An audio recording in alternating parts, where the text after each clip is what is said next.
আসসালামু আলাইকুম, কেমন আছেন সবাই? তো আজকে গিয়েছিলাম টেপাখোলা বাজারে মাছ কেনার জন্যে। তো মাছ দেখে মাছ কিনছি, তেলাপিয়া মাছ কিনছি। তো মাছ নিয়ে আসার সময় দেখতেছি যে এক চাচা যে মাছ কাটতেছে, তো সে চাচা বসে আছে। সে মন খারাপ করে বসে আছে। তো আমি মনে মনে ভাবলাম যে চাচারে দিয়ে এই মাছটা কাটাই নিয়ে যাই। অবশ্য মাছটা বাড়ি আনার পরে আমার বোন বলছিল যে ভাইয়া মাছ তো আমি কাটতে পারতাম। তাই আমি বললাম যে তোর কাটার দরকার নাই, তোর কষ্ট কমাই দিছি।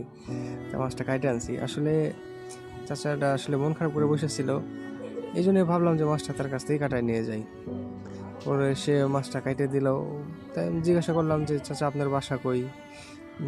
বললো যে এই পাশেই বাসা, টেপাখোলার এই পাশে। কই আপনি কি শুধু এই কাজই করেন? সে বললো যে হ্যাঁ কাকা, আমি এই কাজই করি। তো বললাম যে আপনার সংসার ফ্যামিলি কেমনে চলে? কয় এমনিই চলে, আসলে এই যে মাছ কাটি কাটি এমনি হয়ে যায়। আসলে আমাদের জীবনটা আসলে এমন যে এমনিও একজনের জীবন, একজনের লাইফ পার হয়ে যাইতেছে, ইয়ে যাইতেছে। কিন্তু বিশেষ করে আমার কথাই বলি যে আমার লাইফে কত চাওয়া পাওয়া, কত আশা না আছে বাকি, যে কত কিছু বাকি আছে, এই করতে হবে সেই করতে হবে, গাড়ি কিনা লাগবে সেই কিনা লাগবে, কতই আফসোস জীবন নিয়ে।